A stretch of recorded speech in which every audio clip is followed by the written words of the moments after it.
आम्ही अनेक अडथळ्यांची शर्यत पार पाडत सुमारे 250 कोटी रुपये खर्च करून नवीन चिमणी बांधली आहे। मात्र ही चिमणी विमानसेवेला अडथळा असल्याचं सांगत राजकारण केले जात आहे। एकीकडे एनटीपीसीच्या चिमणीला परवानगी मिळते आणि आम्हाला मात्र परवानगी दिली जात नाही असं मत सिद्धेश्वर कारखान्याचे चेअरमन धर्मराज काडादी यांनी व्यक्त केले। सोलापूरची विमानसेवा बेकायदेशीर बांधलेली चिमणी न्यायालयानं दिलेला निकाल याबाबत सिद्धेश्वर कारखान्याचे चेअरमन धर्मराज काडादी यांनी विविध प्रश्नांची उत्तरे दिली। यस न्यूज मराठीचे संपादक शिवाजी सुरवसे यांनी घेतलेली ही मुलाखत ऐका धर्मराज काडादी काय म्हणतायत ते। सिद्धेश्वर कारखान्याने नव्याने बांधलेली चिमणी ही विमानसेवेचा मुख्य अडथळा आहे असं प्रशासन महापालिका अधिकारी सांगत आहेत। तर दुसरीकडे सिद्धेश्वर कारखान्याकडून ही चिमणी बेकायदेशीर नाही, आमचा मुख्य अडथळा नाही असंही सांगितलं जात आहे। आपल्यासोबत सिद्धेश्वर सहकारी कारखान्याचे चेअरमन माननीय धर्मराज काडादी आहेत। आपण त्यांच्याशीच बोलणार आहोत। काडादी साहेब नमस्कार। नमस्कार। बरेच वर्ष झालं चिमणीचा विषय सोलापूर शहरामध्ये चर्चेत आहे, नक्की या संदर्भात आपण काय सांगाल?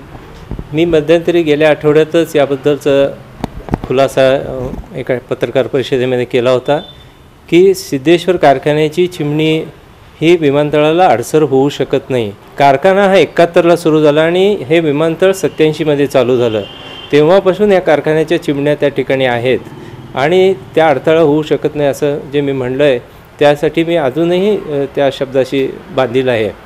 वास्तविक पाहता मी त्या दिवशी सांगितल्याप्रमाणे ज्या विमानतळाच्या काही मर्यादा आहेत, ह्या विमानतळाची रनवे ही खूप लहान आहे आणि एका बाजूला शहर आणि दुसऱ्या बाजूला कारखाना असल्यामुळं ते विमानतळ हे वाढू शकत नाही आणि मोठे प्रवासी विमान आणणं शक्य होत नाही आणि म्हणूनच बोरामणी विमानतळाचं प्रयोजन त्या ठिकाणी करण्यात आलेलं आहे। या ठिकाणी सुरुवातीपासून जेव्हापासून 87ला हे विमानतळ सुरू करण्यात आलं तेव्हापासून या धावपट्टीचा वापर करताना जे विमानं उतरतात आणि उड्डाण करतात हे दोन्ही शहराच्या बाजूनं ते उड्डाण करतात, ही वस्तुस्थिती सगळ्याला माहीत आहे।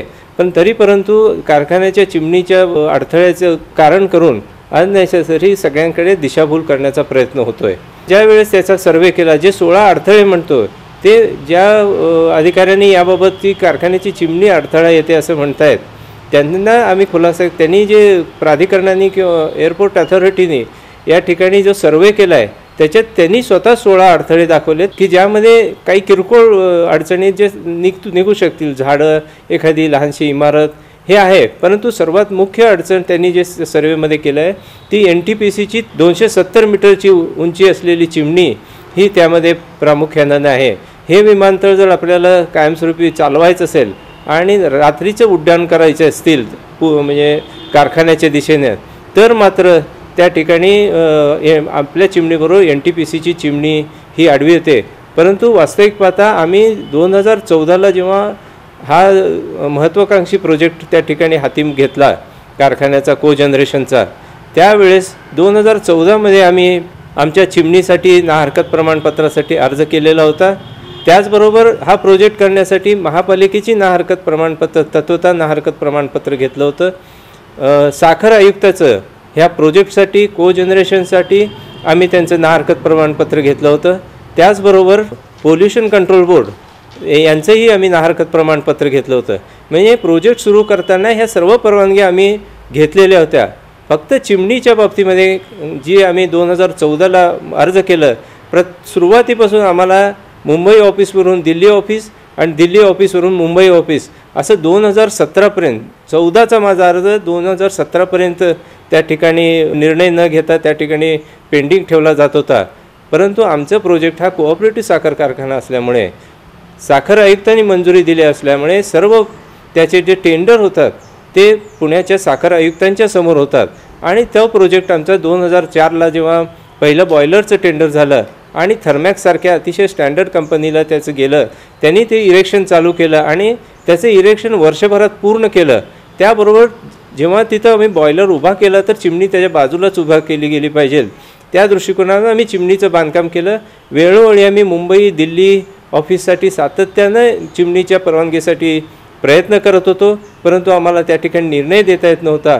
अशी परिस्थिती असताना आम्हाला काम थांबवणं जिकिरीचं झालं होतं, कारण कोट्यवधी रुपये हे शेतकऱ्यांचे त्यामध्ये गुंतलेले होते आणि हा प्रोजेक्ट त्या ठिकाणी थांबवणं शक्य नसतं आणि म्हणून आम्ही त्या ठिकाणी ही चिमणी बांधकाम आम्ही थांबवू शकलो नाही आणि 85 मीटरची चिमणी आम्ही तिथे उभा केलेली। जे काही प्राधिकरण आहे विमानतळ प्राधिकरण आणि जे काही एअर ट्रॅफिक कंट्रोल आहे याची परवानगी न घेता आपण विनापरवाना चिमणी बांधली असा आपल्यावर आरोप होतो आहे आणि किंबहुना याचमुळं उडान सेवेतील विमानसेवा बऱ्याच वर्षापासून आपल्या सोलापूरला सुरू होत नाही, याबद्दल काय सांगाल? नेहमी सातत्यानं सांगत आलो आहे की विमान प्राधिकरणाच्या परवानगीसाठीच आम्ही त्या ठिकाणी अर्ज घेतलेला होता, परंतु त्यांनी त्याच्यावरती निकाल दिला नाही. असं असताना आम्हाला ते प्रोजेक्ट थांबवणं शक्य नव्हतं आणि त्यामध्ये ते बांधकाम गेलेलं आहे. एवढीच आमच्याकडनं जे काही चूक राहिली असेल तर ती राहिली असेल. वास्तविक पाहता सर्व डिपार्टमेंटच्या आमच्याकडे परवानग्या आजही आहेत. असं असताना कालच महापालिका आयुक्त अविनाश ढाकणे यांनी आपल्यावरती असा आरोप केला की एवढी मोठी इन्व्हेस्टमेंट करताना 200-250 कोटी इन्व्हेस्टमेंट करताना 200-250 कोटी रुपये सभासदांचे घालताना आपण कोणत्याही रितसर परवानग्या का घेतल्या नाहीत, एवढी आपण डेअरिंग कशी केली, असं त्यांनी म्हटलं. तुमचं मत काय? याबाबत मी तेच सांगितलं ना, कमिशनरना मी या गोष्टी सगळ्या समजावून सांगितल्या आहेत. आम्ही अर्ज केला, आमचा निकाल झाला नाही आणि जो प्रोजेक्ट साखर आयुक्ताच्या लेवलला फायनल झाला होता, ते टेंडर निकाली झाले होते, तर तो प्रोजेक्ट थांबवणं शक्य नव्हतं. त्यामुळे त्या ठिकाणी ती चिमणी आणि तो प्रोजेक्ट पूर्ण करावा लागला. मध्यंतरी मुख्यमंत्री आले होते, त्यावेळेसही त्यांनी आपल्यावर आरोप केला की आपण वारंवार दिलेले शब्द पाळत नाहीत, किंवा यापूर्वी आपण लेखी आश्वासन दिलं होतं की आम्ही 1 वर्षभरात चिमणी एक सीझन झाल्यानंतर काढून घेऊ. नक्की या संदर्भात काय सांगाल? मुख्यमंत्र्यांचं काहीतरी दिशाभूल केल्याचं मला जाणवतं. वास्तविक पाहता गेल्या वेळेस आम्हाला ज्यावेळेस मुदत दिली होती त्यावेळेस आम्ही हेही सांगितलं होतं की फक्त आमची चिमणी आडवी येत असेल तर आमच्या दृष्टिकोनातून आमची जी चिमणी आहे ती एअरपोर्टच्या फनेलच्या आजही बाहेर आहे असे आम्ही केलेल्या सर्वेप्रमाणे आहे. परंतु एअरपोर्ट अथॉरिटी जर काही म्हणत असेल तर ती आम्हाला त्यांची फनेल एरिया आम्हाला स्पेसिफाय करून द्यावी, म्हणजे त्याच्या बाहेर आम्ही जर चिमणी उभा केली तर ती योग्य होईल, किंवा परत आम्ही चिमणी उभा केली आणि ती परत मध्येच येते वगैरे असं जर नोटीसही येऊ लागल्या तर परत अडचणी निर्माण होतील. म्हणून आम्ही त्यांना विचारलं होतं, पण वर्षभरामध्ये त्यांनी आम्हाला त्याबाबत जे काही जागा दाखवायला पाहिजे होती त्यांची की ज्या एरियामध्ये चिमणी करायची नाही ती त्यांनी दाखवली नाही. आणि म्हणून शेवटी कलेक्टरने यामध्ये मध्यस्थी केली. त्यांनी त्यांना पत्र लिहिलं, फोनवरून सांगितलं आणि त्यांनी जेव्हा सर्वे येऊन या ठिकाणी केला तर त्यांनी अतिशय अशा जागा दाखवल्या की ते चिमणी हलवणंच अशक्यप्राय आहे. म्हणजे बॉयलर आणि हा प्रोजेक्ट एका साईडला रोडच्या आणि दुसऱ्या रेल्वे रुळाच्या बाजूला त्यांनी 3 पॉईंट दाखवले की तिथं आम्ही चिमणी उभा करावी, जे अशक्यप्राय आहे. म्हणून आम्ही त्याचं थांबलेलो. जनतेच्या न्यायालयामध्ये आपण नेहमी जिंकताय, जनता आपल्या पाठीशी आहे, मात्र प्रशासन आणि त्याच पद्धतीनं कोर्ट यामध्ये आपण हरलात. या ठिकाणी आपले काही डॉक्युमेंट चुकीचे गेलेत किंवा या कोर्टाने आपल्या बाजूने निकाल दिला नाही, त्यामुळे ही चिमणी पाडावी असं कोर्टाने आदेश दिलेत. या संदर्भात नाही, याबाबत आमचं सातत्यानं म्हणणं तिथं गव्हर्नमेंट लेवलला इथे होतं. आम्हाला आत्तापर्यंत ज्या नोटिसा दिल्या गेल्या त्या महाराष्ट्र स्टेट गव्हर्नमेंटच्या होत्या, ज्या जिल्हाधिकाऱ्यापर्यंत त्यांना त्याबाबत नोटिसा देणं हे इल्लीगल आहे. त्याप्रमाणे त्यांनी ज्या पद्धतीनं लिगल प्रोसिजर करायला पाहिजे ती लिगल प्रोसिजर आत्तापर्यंत तशा पद्धतीनं ती जी करायला पाहिजे होती ती केली नव्हती. म्हणून हा प्रोजेक्ट सारखा अनिर्णित अशा स्वरूपामध्ये जातो आहे. सिद्धेश्वर कारखान्याची 250-300 कोटी चिमणीही वाचावी आणि सोलापूरची विमानसेवाही सुरू व्हावी, या संदर्भात आपल्याकडे काही सुवर्णमध्य आहे का? मला सांगायचं वाटतं, मध्यंतरीच्या पिरियडमध्ये ह्या सगळ्या बाबतीमध्ये चेंबर ऑफ कॉमर्सच्या सदस्यांनी माझ्यावर खोटं बोलतो असा आरोप केला आहे.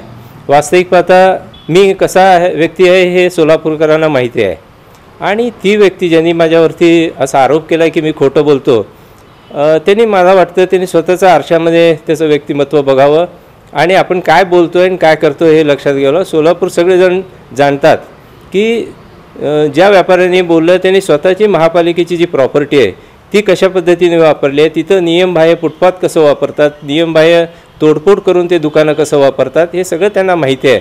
आणि अशा पद्धतीनं चेंबर ऑफ कॉमर्समध्ये काम करत असताना ज्या चेंबर ऑफ कॉमर्सची स्थापना कर्मयोगी आप्पासाहेबांनी केलेली होती, त्यांचाच कारखाना गेली 50 वर्ष ह्या शहरातील किंवा ह्या जिल्ह्यातील आजूबाजूच्या तालुक्यातील शेतकरी सभासद ह्या कारखान्याच्या ह्याच्यावरती आर्थिक विकास या शहराचा पण होतो आहे. गेली 50 वर्ष आपण ते फळं त्याची मोजतो आहेत. आणि अशा ठिकाणी राजकारण करून एखाद्या प्रोजेक्टला आडवं लावण्याचा जो प्रकार चालू आहे त्याला हे चेंबर ऑफ कॉमर्सचे सदस्य विनाकारण लोकांची दिशाभूल करतायत. चेंबर ऑफ कॉमर्समध्ये राहून जवळजवळ लाख लोकांच्या उदरनिर्वाह चालणाऱ्या शहराच्या विकासामध्ये मुख्यत्वे योगदान करणाऱ्या सिद्धेश्वर साखर कारखान्यावर जर अशा पद्धतीचा आरोप करत असतील तर त्यांना त्या चेंबरचे ऑफ कॉमर्सच्या सदस्य म्हणून राहण्याचा काही हक्क नाही. त्यांनी ताबडतोब त्या ठिकाणचा राजीनामा द्यावा असं मी जाहीर अशा पद्धतीचं त्यांना आव्हान देतो आहे. बरेच वर्ष झाला हा कारखाना एकदम चांगल्या पद्धतीने चालवत आहे. चिमणीच्या निमित्तानं आणि ह्या विमानसेवेच्या निमित्तानं आपल्याला या कारखान्यामध्ये राजकारण आलं आहे का असं वाटतंय का? साहजिकच आहे. काही मंडळी वृत्तपत्रामध्ये रोज अशा पद्धतीचे चुकीचे बातम्या त्या ठिकाणी दिले जात आहेत. वस्तुस्थिती जाणून माहीत आहे की एका साईडनीच हे आजपर्यंत विमानतळ 87 सालापासून चालू असून पण त्या ठिकाणी एका साईडनीच त्याचं ऑपरेशन चालू होतं. वास्तविक पाहता ह्या सगळ्या मंडळींना माहिती आहे की 2010 सालीसुद्धा किंगफिशरचं विमानतळ 6 महिने चाललं. 6 महिने चालल्यानंतर ते बंद व्हायचं कारण काय ह्या मंडळींना सगळं माहिती आहे. मुंबईची सेवा ही दिवसा चालवून उपयोगीच नाही. रात्रीमधून 10 ते 12 ट्रेन सोलापूरकरांना रात्री जाऊन दिवसभर काम करून परत दुसऱ्या दिवशी या ठिकाणी परत यायची सोय असलेले ट्रेन उपलब्ध असताना कन्व्हिनियंट आहेत. अशा पद्धतीनं असताना विमानसेवा फक्त सकाळी जाऊन काम पण होत नाही आणि अर्धवट परत यायचं अशा पद्धतीचं नाही. त्याला नाईट लँडिंगची जर सोय करून तशा पद्धतीने नियोजन केलं तर ते शक्य होणार आहे. आणि हे सगळं माहीत असताना फक्त याचं राजकारण केलं जातं आहे असं मला वाटतं. मध्यंतरी मी पेपरमध्ये वाचलं आणि मलाही एक पत्र आलेलं आहे. एक 5 ते 6 जाणकार अतिशय कर्तव्यदक्ष आणि अत्यंत हुशार अशा नागरिकांनी मला पत्र पाठवून एक 14 प्रश्न मला विचारलेले आहेत. वास्तविक पाहता त्यांच्या हुशारीबद्दल माझे दुमत नाही आहे, परंतु ज्या पद्धतीचे प्रश्न त्यांनी विचारलेत त्या ठिकाणी त्याची उत्तरं त्यांच्या प्रश्नामध्येच आहेत. मला वाटतं ते समजूतदारपणाने ते घेतले तर त्यांना अशा पद्धतीने ते प्रश्न विचारणार नाहीत. परंतु मी काय चूक केलेली आहे, फक्त जो प्रोजेक्ट मला थांबवता येत नव्हता, मी ज्या परवानगी मागितली आहे त्याचा निकाल होत नव्हता म्हणून मला थांबता येत नसल्यामुळं बांधकाम केलेलं आहे. ही जर माझी चूक असेल तर ह्याच्याबद्दलची मला माफी वगैरे मागता का अशा पद्धतीचा प्रश्न त्यांनी विचारलेला आहे. मी त्यांना सांगू इच्छितो की मी जे काय काम केलेलं आहे ते शेतकऱ्यांच्या हितासाठी केलेलं आहे. त्या कारखान्यावरती ज्यांचं उदरनिर्वाह आहे, ज्यांचा विकास आहे, त्या लोकांसाठी हा निर्णय घेऊन आम्ही पुढे चाललेलो आहे. आणि शेतकऱ्यांच्या निर्णय आर्थिक उन्नतीसाठी जर चुकीचा निर्णय घ्यायचा झाला तरी मी 1000 वेळा असे चुकीचे निर्णय घेईल की ज्याच्यामधून कारखान्याचा आणि शेतकऱ्यांचा विकास होईल. त्याबद्दल माफी मागण्याचा कुठला प्रश्नच नाही. धन्यवाद काळे साहेब. आपण यस न्यूज मराठीच्या माध्यमातून अनेक प्रश्नांना उत्तरं दिली, अनेक आपल्या बाजू देखील मांडल्या. मी यस न्यूज मराठीच्या वतीनं आपलं मनपूर्वक धन्यवाद.